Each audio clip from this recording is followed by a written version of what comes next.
பூவுக்குள் ஒளிந்திருக்கும் கனி கூட்டம் அதிசயம். வண்ணத்து பூச்சி உடம்பில் ஓவியங்கள் அதிசயம்.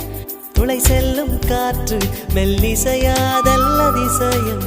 குருநாதர் இல்லாத குயில் பாட்டு அதிசயம்.